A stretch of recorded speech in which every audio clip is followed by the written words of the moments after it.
ಸ್ನೇಹಿತರೆ ನಮಸ್ಕಾರ. ಇವತ್ತಿಗೆ ಬಿಗ್ ಬಾಸ್ ಅನ್ನೋದು ಇಡೀ ದೇಶದಾದ್ಯಂತ ಪಾಪ್ಯುಲಾರಿಟಿಯನ್ನು ಪಡೆದಿರುವಂಥ ರಿಯಾಲಿಟಿ ಶೋ. ಮೊದಲಿಗೆ ಹಿಂದಿಯಲ್ಲಿ ಶುರುವಾದಂತಹ ಈ ರಿಯಾಲಿಟಿ ಶೋ ಇಂಗ್ಲೀಷ್ ರಿಯಾಲಿಟಿ ಶೋನ ಕಾನ್ಸೆಪ್ಟ್ ಆದರೂ ಕೂಡ ಹಿಂದಿಗೆ ಹೊಸದಾಗಿತ್ತು. ಹಿಂದಿಯಲ್ಲಿ ತುಂಬ ಹಿಟ್ ಆಯಿತು. ಸಲ್ಮಾನ್ ಖಾನ್ ಈ ಬಿಗ್ ಬಾಸ್ ಶೋಗೆ ಮತ್ತೊಂದು ಹೊಸ ಭಾಷ್ಯವನ್ನು ಬರೆದಂತಹ ನಿರೂಪಕ ಅಂತ ಹೇಳಿದ್ರು ಕೂಡ ಸುಳ್ಳಾಗಲ್ಲ. ಇಂತಹ ಬಿಗ್ ಬಾಸ್ ಇವತ್ತಿಗೆ ದೊಡ್ಡ ಮಟ್ಟದಲ್ಲೇ ಪ್ರಚಾರವನ್ನು ಗಿಟ್ಟಿಸಿಕೊಂಡು ಹೆಚ್ಚು ಪಾಪ್ಯುಲಾರಿಟಿಯನ್ನು ಪಡೆದುಕೊಂಡು ಇಡೀ ದೇಶದಲ್ಲೇ ಒಂದು ವಿಭಿನ್ನವಾದಂಥ ರಿಯಾಲಿಟಿ ಶೋ ಮತ್ತು ಅತಿ ಹೆಚ್ಚು TRPಯನ್ನು ಸಂಪಾದನೆ ಮಾಡುವಂತಹ ರಿಯಾಲಿಟಿ ಶೋ ಅನ್ನುವಂಥ ಹೆಗ್ಗಳಿಕೆಗೆ ಪಾತ್ರವಾಗಿದೆ. ಇವತ್ತಿಗೆ 3-4 ಭಾಷೆಯಲ್ಲಿ ಪ್ರಸಾರ ಆಗ್ತಿರುವಂತಹ ಈ big boss reality show Kannada ಮತ್ತು ಹಿಂದಿಯಲ್ಲಿ ಅದರದೇ ಆದಂತಹ ಕದರನ್ನು ಇಟ್ಕೊಂಡಿದೆ. ಅದರಲ್ಲೂ ಕೂಡ ಹಿಂದಿಯಲ್ಲಿ ಸಲ್ಮಾನ್ ಖಾನ್, ಕನ್ನಡದಲ್ಲಿ ಕಿಚ್ಚ ಸುದೀಪ್ ಇವರಿಬ್ಬರ ನಿರೂಪಣೆಯ ಮುಂದೆ ತೆಲುಗು ಮತ್ತು ತಮಿಳಿನಲ್ಲಿ ಯಾರೇ ಬಂದರೂ ಕೂಡ ಆ ಮಟ್ಟಿನ ಒಂದು ಸಕ್ಸಸ್ಸನ್ನು ಪಡೆಯೋದಕ್ಕೆ ಸಾಧ್ಯ ಆಗಲಿಲ್ಲ. ಮಲಯಾಳಂನಲ್ಲೂ ಕೂಡ ಬಿಗ್ ಬಾಸು ದೊಡ್ಡ ಮಟ್ಟದ ಯಶಸ್ಸನ್ನೇ ಪಡೆಯುವಂಥ ನಿರೀಕ್ಷೆ ಇತ್ತು, ಬಟ್ ಆಗಲಿಲ್ಲ. ಈಗ ಸಲ್ಮಾನ್ ಖಾನ್, ನಾಗಾರ್ಜುನ, ಮೋಹನ್ ಲಾಲ್, ಸುದೀಪ್ ಈ 4 ನಡುವೆ ಯಾರಿಗೆ ಹೆಚ್ಚು ಸಂಭಾವನೆ ಎನ್ನುವಂಥ ವಿಚಾರ ಚರ್ಚೆ ಆಗ್ತಿದೆ. ಈಗ ಕನ್ನಡದಲ್ಲೂ ಕೂಡ ಸೀಸನ್ 12 ಇನ್ನೇನು ಕೆಲವೇ ದಿನಗಳಲ್ಲಿ ಶುರುವಾಗ್ತಿದೆ. ಈ ಸೀಸನ್ 12ರಲ್ಲಿ ಸುದೀಪ್ ಪಡೀತಿರುವಂಥ ಸಂಭಾವನೆ, ಹಾಗೆಯೇ ಇತರರು ಈಗಿನ ಸೀಸನ್ಗಳಲ್ಲಿ ಪಡೆದಿರುವಂಥ ಸಂಭಾವನೆ ಎಷ್ಟು ಅನ್ನುವಂಥ ವಿಚಾರವನ್ನು ನೋಡಿದ್ರೆ ಬಹುಶಃ ನಿಮಗೆ ಆಶ್ಚರ್ಯ ಆಗ್ಬೋದು. ಅದರ ಕುರಿತು ಕಂಪ್ಲೀಟ್ ಮಾಹಿತಿಯನ್ನು ಕೊಡ್ತಾ ಹೋಗ್ತೀನಿ. ಅದಕ್ಕಿಂತ ಮುಂಚೆ ನೀವಿನ್ನೂ ಕೂಡ ನಮ್ಮ ಚಾನಲನ್ನು ಸಬ್ಸ್ಕ್ರೈಬ್ ಮಾಡಿಲ್ಲ ಅಂದರೆ ದಯವಿಟ್ಟು ಕೂಡಲೇ ಸಬ್ಸ್ಕ್ರೈಬ್ ಮಾಡಿ ಸ್ನೇಹಿತರೆ. ನೋಡಿ, 2025ನೇ ಸಾಲಿನ ಬಿಗ್ ಬಾಸ್ ಪರ್ವ ಆರಂಭ ಆಗಿದೆ. ಬಿಗ್ ಬಾಸ್ ಹಿಂದಿ 19ನೇ ಸೀಸನ್ ಈಗಾಗಲೇ ಶುರುವಾಗಿದೆ. ಸಲ್ಮಾನ್ ಖಾನ್ 19ನೇ ಸೀಸನ್ನ ಮೊದಲೇ ವಾರದ ಬಿಗ್ ಬಾಸ್ ರಿಯಾಲಿಟಿ ಶೋ ಅನ್ನು ಕೂಡ ನಡೆಸಿಕೊಟ್ಟಿದ್ದಾರೆ. ಹೀಗಾಗಿ 19ನೇ ಸೀಸನ್ ಆರಂಭದಲ್ಲಿ ಅಷ್ಟು ಹವಾವನ್ನು ಸೃಷ್ಟಿ ಮಾಡಿಲ್ಲ, ಆದರೂ ಕೂಡ ಮುಂದಿನ ದಿನಗಳಲ್ಲಿ ಇದು ಹವಾ ಸೃಷ್ಟಿಸೋದರಲ್ಲಿ ಅನುಮಾನನೇ ಇಲ್ಲ. ಇದರ ಹಿಂದೆ ಮಲಯಾಳಂನಲ್ಲಿ ಮತ್ತು ತೆಲುಗಿನಲ್ಲಿ ಈಗ ಬಿಗ್ ಬಾಸ್ ಸೀಸನ್ ಶುರುವಾಗಿದೆ. ಇದರ ನಡುವೆ ಕನ್ನಡದಲ್ಲಿಯೂ ಕೂಡ ಬಿಗ್ ಬಾಸ್ ಆರಂಭ ಆಗೋದಕ್ಕೆ ಮುಹೂರ್ತ ಫಿಕ್ಸ್ ಆಗಿದೆ. ಹೌದು, ಮಲಯಾಳಂನಲ್ಲಿ Mohanlal Bigg boss season 7ನೇ ನಿರೂಪಣೆಯನ್ನು ಮಾಡ್ತಾ ಇದ್ರೆ, ಇನ್ನು ತೆಲುಗಿನಲ್ಲಿ ನಾಗಾರ್ಜುನ ಮಾಡ್ತಾ ಇದ್ದಾರೆ. ತೆಲುಗಿನಲ್ಲಿ ನಾಗಾರ್ಜುನ, ಕನ್ನಡದಲ್ಲಿ ಕಿಚ್ಚ ಸುದೀಪ್ ಈ ನಿರೂಪಣೆಯನ್ನು ಜವಾಬ್ದಾರಿಯನ್ನು ಹೊತ್ತಿದ್ದಾರೆ.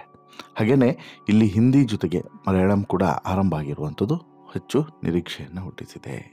ಹಿಂದಿ ಹಾಗೂ ಮಲಯಾಳಂನಲ್ಲಿ ಹೊಸ ಸೀಸನ್ಗಳು ಆರಂಭ ಆಗಿವೆ. ಸೆಪ್ಟೆಂಬರ್ ತಿಂಗಳ ಕೊನೆಯಲ್ಲಿ ತೆಲುಗು ಹಾಗೂ ಕನ್ನಡ ವರ್ಷನ್ಗಳು ಆರಂಭ ಆಗಲಿದ್ದಾವೆ. ಪ್ರತಿ ವರ್ಷ ಬಿಗ್ ಬಾಸ್ ಆರಂಭ ಆದಾಗಲೂ ಕೂಡ ಸ್ಟಾರ್ಗಳ ಅಭಿಮಾನಿಗಳಿಗೆ ಈ ವರ್ಷ ಎಷ್ಟು ಸಂಭಾವನೆಯನ್ನು ತೆಗೆದುಕೊಂಡ್ರು ನಮ್ಮ ಹೀರೋ ಅನ್ನುವಂತಹ ಕುತೂಹಲ ಹುಟ್ಟಿಕೊಳ್ಳುತ್ತದೆ. ಹೀಗಾಗಿ ಸೋಷಿಯಲ್ ಮೀಡಿಯಾದಲ್ಲಿ ಸಲ್ಮಾನ್ ಖಾನ್, ನಾಗಾರ್ಜುನ, ಮೋಹನ್ ಲಾಲ್ ಹಾಗೂ ಕಿಚ್ಚ ಸುದೀಪ್ ಪಡೆದಿರುವಂಥ ಸಂಭಾವನೆಯ ಬಗ್ಗೆ ಚರ್ಚೆ ಆಗ್ತಿದೆ. ಹಾಗಾದರೆ ಯಾರೆಲ್ಲ ಎಷ್ಟೆಷ್ಟು ಪಡೆದಿದ್ದಾರೆ ನೋಡ್ತಾ ಹೋಗೋಣ ಬನ್ನಿ. ಒಂದು, Salman Khan. Big boss season ಆರಂಭ ಆದಂತಹ ದಿನದಿಂದ, ಅಂದರೆ ಬಿಗ್ ಬಾಸ್ ಅನ್ನುವಂಥ ಕಾನ್ಸೆಪ್ಟು ನಮ್ಮ ದೇಶಕ್ಕೆ ಬಂದಂಥ ದಿನದಿಂದನೂ ಕೂಡ ಬೇರೆ ಬೇರೆ ಭಾಷೆಗಳೆಲ್ಲ ನಿರೂಪಕರಿಗೆ ಹೋಲಿಸಿದ್ರೆ ಸಲ್ಮಾನ್ ಖಾನ್ಗೆ ಅತಿ ಹೆಚ್ಚು ಸಂಭಾವನೆ ಸಿಗ್ತದೆ. ಈಗಾಗಲೇ 19 ಸೀಸನ್, ಒಂದಲ್ಲ ಎರಡಲ್ಲ 19 ಸೀಸನ್ ಹೋಸ್ಟನ್ನು ಮಾಡಿರುವಂಥ ಸಲ್ಮಾನ್ ಖಾನ್ಗೆ ಈ 19ನೇ ಸೀಸನ್ಗಳ ಮಧ್ಯೆ ಬೇರೆ ಬೇರೆ ರೀತಿಯಾದಂಥ ಹೋಸ್ಟ್ಗಳು ಬರ್ತಾರಂತೆ, ಅವರಂತೆ ಇವರಂತೆ ಎಲ್ಲದೂ ಕೂಡ ಬಂದರೂ ಕೂಡ ಸಲ್ಮಾನ್ ಖಾನನ್ನು ರಿಪ್ಲೇಸ್ ಮಾಡೋದಕ್ಕೆ ಮತ್ತು ಆ ರಿಪ್ಲೇಸ್ ಮಾಡಿದ್ರೂ ಕೂಡ ಆ ಸ್ಥಾನವನ್ನು ತುಂಬುವಂಥ ಮತ್ತೊಬ್ಬ ಕಲಾವಿದ ಸಿಗಲಿಲ್ಲ ಅನ್ನೋದು ಮಾತ್ರ ಸತ್ಯ. ಈಗಾಗಲೇ ಸೀಸನ್ 19 ನಡೀತಿದೆ. ಈ ಸೀಸನ್ 19 ಸೀಸನ್ಗಳ ಮಧ್ಯೆ ಕೆಲವನ್ನ ಬೇರೆ ನಟರು ಹೋಸ್ಟ್ ಮಾಡಿದ್ದು ಹೊರತುಪಡಿಸಿದ್ರೆ ಸಲ್ಮಾನ್ ಖಾನೇ ಅತಿ ಹೆಚ್ಚು ಸೀಸನ್ಗಳನ್ನು ಹೋಸ್ಟ್ ಮಾಡಿದ್ದು ಅನ್ನೋದನ್ನು ಗಮನಿಸಬೇಕು. ಈ ಬಾರಿ ಸಲ್ಮಾನ್ ಖಾನ್ ಈ ಹಿಂದೆ ತೆಗೆದುಕೊಳ್ಳುತ್ತಿದ್ದಂಥ ಸಂಭಾವನೆಯನ್ನು ಕಡಿಮೆ ಮಾಡಿಕೊಂಡಿದ್ದಾರೆ ಅನ್ನುವಂಥ ವರದಿಯೂ ಕೂಡ ಇದೆ. ಒಂದು ನ್ಯೂಸ್ನ ಪ್ರಕಾರ ಸಲ್ಮಾನ್ ಖಾನ್ ಈ ಬಾರಿ ಸೀಸನ್ 19ಕ್ಕೆ ಸುಮಾರು 120 ಕೋಟಿ ರೂಪಾಯಿಯಿಂದ 150 ಕೋಟಿ ರೂಪಾಯಿವರೆಗೆ ಸಂಭಾವನೆಯನ್ನು ಪಡೆದಿದ್ದಾರೆ ಅನ್ನುವಂತಹ ವರದಿ ಇದೆ. 120ರಿಂದ 150 ಕೋಟಿ ಅಂತ ಹೇಳಿದ್ರೆ ಅದು ಹೆಂಗೆ ಸಾರ್ ಕಡಿಮೆ ಮಾಡಿಕೊಂಡ್ರು ಅಂತಲೂ ಕೂಡ ನೀವು ಹೇಳ್ಬೋದು. ಇಲ್ಲ, ಇದಕ್ಕಿಂತ ಜಾಸ್ತಿ ಸಂಭಾವನೆಯೇ ಇತ್ತು, ಬಟ್ ಈಗ ಓಕೆ ಅನ್ನುವಂತಹ ರೇಂಜಿಗೆ ಬಂದಿರೋದ್ರಿಂದ ಸಹಜವಾಗಿ ಈಗ ಸ್ವಲ್ಪ ಈ ಸಂಭಾವನೆಯನ್ನು ಕಡಿಮೆ ಮಾಡಿಕೊಳ್ಳೇಬೇಕಾದಂಥ ಪರಿಸ್ಥಿತಿ ಬಂದಿದೆ. ಇಲ್ಲ ಅಂತ ಹೇಳಿದ್ರೆ ಒಂದು ಹೋಸ್ಟ್ ಚೇಂಜ್ ಆಗ್ತಾರೆ, ಇಲ್ಲ ಅಂತ ಹೇಳಿದ್ರೆ ಬೇರೆ ಏನಾದರೂ ಆಲ್ಟರ್ನೇಟಿವ್ ಹುಟ್ಕೊಳ್ಳುತ್ತೆ. ಹಾಗಾಗಿ ಈಗ ಬಿಗ್ ಬಾಸ್ ತೆಲುಗು ಸೀಸನ್ನು ಇನ್ನೇನು ಕೆಲವೇ ದಿನಗಳಲ್ಲಿ ಆರಂಭ ಆಗ್ತಿದೆ. ಈ ಬಾರಿಯೂ ಕೂಡ ನಾಗಾರ್ಜುನ ಅವರ ನಿರೂಪಣೆಯನ್ನು ಮಾಡ್ತಿದ್ದಾರೆ. ಟಾಲಿವುಡ್ನ ಸ್ಟೈಲಿಶ್ ಆ್ಯಕ್ಟರ್ ನಾಗಾರ್ಜುನ ಒಳ್ಳೆಯ ಸಂಭಾವನೆಯನ್ನು ಪಡೀತಾ ಇದ್ದಾರೆ. ಹಲವು ಸೀಸನ್ಗಳನ್ನು ತೆಲುಗಿನಲ್ಲಿ ಈಗಾಗಲೇ ನಾಗಾರ್ಜುನ ನಡೆಸಿಕೊಟ್ಟಿದ್ದಾರೆ. 9ನೇ ಸೀಸನ್ನಲ್ಲಿ ಸುಮಾರು 30 ಕೋಟಿ ರೂಪಾಯಿಯನ್ನು ಪಡಿತಾ ಇದ್ದಾರೆ ಅನ್ನುವಂಥ ಮಾಹಿತಿ ಇದೆ. ಬಿಗ್ ಬಾಸ್ನಲ್ಲಿ ಸಲ್ಮಾನ್ ಖಾನ್ ಬಿಟ್ಟರೆ ಅತಿ ಹೆಚ್ಚು ಸಂಭಾವನೆಯನ್ನು ಪಡಿತಿರುವಂಥ ನಟ ಅಂತ ಹೇಳಿದ್ರೆ ಅದು ಈ ನಾಗಾರ್ಜುನ. ಇದನ್ನು ಹೊರತುಪಡಿಸಿದರೆ ಇನ್ನು ಮಲಯಾಳಂ ಸೂಪರ್ ಸ್ಟಾರ್ ಮೋಹನ್ ಲಾಲ್ ಅವರಿಗೂ ಕೂಡ ಬಿಗ್ ಬಾಸ್ ಮಲಯಾಳಂನ 7ನೇ ಸೀಸನ್ ಎಷ್ಟನೇದು 7ನೇ ಸೀಸನನ್ನು ನಿರೂಪಣೆ ಮಾಡೋದಕ್ಕೆ ಈಗಾಗಲೇ ಶುರು ಹಚ್ಕೊಂಡಿದ್ದಾರೆ. ಅಪಾರ ಅಭಿಮಾನಿಗಳನ್ನು ಹೊಂದಿರುವಂತಹ ಮೋಹನ್ ಲಾಲ್ ನಿರೂಪಣೆ ಶೈಲಿಗೆ ಮಲಯಾಳಿಗಳು ಫಿದಾ ಆಗಿದ್ದಾರೆ. ಈಗಾಗಲೇ 7ನೇ ಸೀಸನ್ ಆರಂಭ ಆಗಿದ್ದು ಮೋಹನ್ ಲಾಲ್ ಬಿಗ್ ಬಾಸ್ 7 ಸೀಸನನ್ನು ನಿರೂಪಣೆ ಮಾಡೋದಕ್ಕೆ ಬರೋಬ್ಬರಿ 7 ಕೋಟಿ ರೂಪಾಯಿ 7 ಕೋಟಿ ರೂಪಾಯಿಯನ್ನು ಪಡೆದುಕೊಂಡಿದ್ದಾರೆ ಅನ್ನುವಂಥ ಮಾಹಿತಿ ಇದೆ.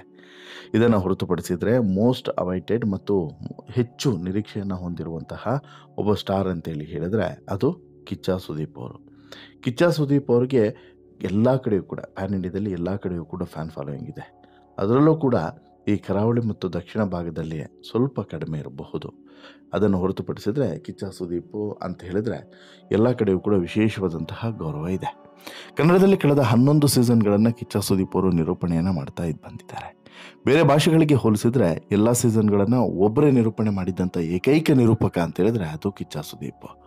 12ನೇ ಸೀಸನ್ ನಿರೂಪಣೆಯನ್ನು ಮಾಡೋದಿಲ್ಲ ಅಂತೇಳಿ ಹೇಳಿದ್ರು. ಬಳಿಕ ಕಲರ್ಸ್ ಕನ್ನಡ ಮತ್ತು ಬಿಗ್ ಬಾಸ್ನ ಟೀಮ್ ಮನವೊಲಿಸಿ ಒಪ್ಪಿಸುವಂಥ ಕೆಲಸವನ್ನು ಸಕ್ಸಸ್ಫುಲ್ಲಿ ಮಾಡಿದೆ. ಬಳಿಕ ಕಲರ್ಸ್ ಕನ್ನಡ ಕಿಚ್ಚನ ಒಂದು ಬೇಡಿಕೆಯನ್ನು ಕೂಡ ಈಡೇರಿಸುವಂತಹ ವಾಗ್ದಾನವನ್ನು ಕೊಟ್ಟಿದೆ. ಇನ್ನು ಸಂಭಾವನೆ ವಿಚಾರಕ್ಕೆ ಬರೋದಾದರೆ ಕಿಚ್ಚ ಸುದೀಪ್ ಪ್ರೆಸ್ ಮೀಟ್ ಮಾಡುವಂಥ ಸಂದರ್ಭದಲ್ಲೂ ಕೂಡ ಹೇಳಿದರು, ಸಂಭಾವನೆ ಒಂದೇ ಮ್ಯಾಟ್ರ್ ಆಗೋದಿಲ್ಲ ಅಂತೇಳಿ. ಬಟ್ ಸಂಭಾವನೆ ಹೆಚ್ಚಾಗಿದೆ ಅನ್ನೋದ್ರಲ್ಲಿ ಡೌಟ್ ಇಲ್ಲ ಅನ್ನೋದನ್ನು ಕೂಡ ಇಂಡೈರೆಕ್ಟ್ಲಿ ಹೇಳಿದರು. 12ನೇ ಸೀಸನನ್ನು ನಿರೂಪಣೆ ಮಾಡೋದಕ್ಕೆ ಕಿಚ್ಚ ಸುದೀಪ್ ಅವರು ಬರೋಬ್ಬರಿ 8ರಿಂದ 10 ಕೋಟಿ ರೂಪಾಯಿಯನ್ನು ಸಂಭಾವನೆ ರೂಪದಲ್ಲಿ ಪಡೀತಾ ಇದ್ದಾರೆ ಅನ್ನುವಂಥ ಸುದ್ದಿ ಹರಿದಾಡಿದೆ. ಇದು ಕಲರ್ಸ್ ಕನ್ನಡದಿಂದಾಗಲಿ ಅಥವಾ ಬಿಗ್ ಬಾಸ್ ಟೀಮ್ನಿಂದಾಗಲಿ ಹಾಗೂ ಕಿಚ್ಚನ ಕಡೆಯಿಂದಾಗಲಿ ಎಲ್ಲೂ ಕೂಡ ಅಧಿಕೃತವಾಗಿ ಹೇಳಿಲ್ಲ. ಒಂದು ಅಂತೆ ಕಂತೆಗಳ ಸುದ್ದಿ ಅಷ್ಟೇ. ಇಲ್ಲಿ ಸ್ಪಷ್ಟವಾಗಿ ಹೇಳುವಂಥದ್ದು ಇದು ಅಫಿಷಿಯಲಿ ಅಲ್ಲ, ಒಂದು ಅನ್ಅಫಿಷಿಯಲಿ ರಿಪೋರ್ಟ್ಗಳು. 8ರಿಂದ 10 ಕೋಟಿ ರೂಪಾಯಿವರೆಗೆ ಸುದೀಪ್ ಅವರು ಸಂಭಾವನೆಯನ್ನು ಪಡೀತಿದ್ದಾರೆ ಈ ಸೀಸನ್ 12ಕ್ಕೆ ಅಂತ. ಅಲ್ಲಿಗೆ ನೀವೇ ಇಮ್ಯಾಜಿನ್ ಮಾಡ್ಕೊಳ್ಳಿ ಸುದೀಪ್ ಅವರಿಗೆ ಈ ಸೀಸನ್ನಲ್ಲಿ ಬರ್ತಿರುವಂಥ ಸಂಭಾವನೆ ಎಷ್ಟು ಅಂತೇಳಿ. ಮೊದಲ ಸ್ಥಾನದಲ್ಲಿ ಸಲ್ಮಾನ್ ಖಾನ್, 2ನೇ ಸ್ಥಾನದಲ್ಲಿ ನಾಗಾರ್ಜುನ, 3ನೇ ಸ್ಥಾನದಲ್ಲಿ ಕಿಚ್ಚ ಸುದೀಪ್ ಅವರು ಇರಬಹುದು ಅನ್ನುವಂಥ ಲೆಕ್ಕಾಚಾರ ಇರ್ಬೋದು. ಬಟ್ TRP ವೈಸ್ ನೋಡಿದ್ರೆ ಈ ಎರಡೂ ಭಾಷೆಗಳಿಗಿಂತನೂ ಕೂಡ ಹಿಂದಿಯನ್ನು ಹೊರತುಪಡಿಸಿ ಮಲಯಾಳಂ ಮತ್ತು ಈ ತೆಲುಗು ಸೀಸನನ್ನು ಕಂಪೇರ್ ಮಾಡಿದ್ರೆ ಕನ್ನಡಕ್ಕೆ ಅತಿ ಹೆಚ್ಚು TRP ಇರುವಂಥದ್ದು, ಕನ್ನಡದ ಶೋನೇ ಅತಿ ಹೆಚ್ಚು ಪಾಪ್ಯುಲರ್ ಆಗಿರುವಂಥದ್ದು, ಕನ್ನಡದ ಶೋನೇ ಅತಿ ಹೆಚ್ಚು ಪಾಪ್ಯುಲರ್ ಆಗುವಂಥದ್ದು ಅನ್ನುವಂಥದ್ದು ಈಗ ಗೊತ್ತಾಗ್ತಿರೋಂಥ ವಿಚಾರ. ವಾಟ್ ಎವರ್, ಕಿಚ್ಚ ಸುದೀಪ್ ಅವರಿಗೆ 8ರಿಂದ 10 ಕೋಟಿ ಸಂಭಾವನೆ ಬಿಗ್ ಬಾಸ್ ಟೀಮ್ನವರು ಕೊಡ್ತಿದ್ದಾರೆ ಅಂತ ಹೇಳಿದ್ರೆ ಅದಕ್ಕಿಂತ ಖುಷಿಯ ವಿಚಾರ ಇನ್ನೇನಿದೆ. ಸಲ್ಮಾನ್ ಖಾನ್, ನಾಗಾರ್ಜುನ, ಮೋಹನ್ ಲಾಲ್ ಇಂತಹ ದಿಗ್ಗಜರ ನಟರ ಸಾಲಿಗೆ ಸುದೀಪ್ ಅವರು ಕೂಡ ನಿಂತಿರೋದು ನಮ್ಮ ಹೆಮ್ಮೆ. ಸರಿ, ನಿಮಗೇನು ಅನಿಸುತ್ತೆ ಸ್ನೇಹಿತರೆ? ಸುದೀಪ್ ಅವರ ಈ ಪೇಮೆಂಟ್ ಅಥವಾ ರೆಮ್ಯುನರೇಷನ್ ಬಗ್ಗೆ ಕೇಳಿದ ಮೇಲೆ ನಿಮಗೇನು ಅನಿಸುತ್ತೆ? ನಿಮ್ಮ ಅಭಿಪ್ರಾಯ ಏನು? ದಯವಿಟ್ಟು ನಿಮ್ಮ ಅಭಿಪ್ರಾಯನ ಕಮೆಂಟ್ ಮಾಡಿ ತಿಳಿಸಿ. ಜೊತೆಗೆ ಈ ಸ್ಟೋರಿ ಇಷ್ಟ ಆಯಿತು ಅಂತ ಹೇಳಿದ್ರೆ ಲೈಕ್ ಮಾಡಿ, ಶೇರ್ ಮಾಡಿ, ಚಾನಲ್ಗೆ ಸಬ್ಸ್ಕ್ರೈಬ್ ಆಗೋದನ್ನು ಮರಿಬೇಡಿ. ಧನ್ಯವಾದ.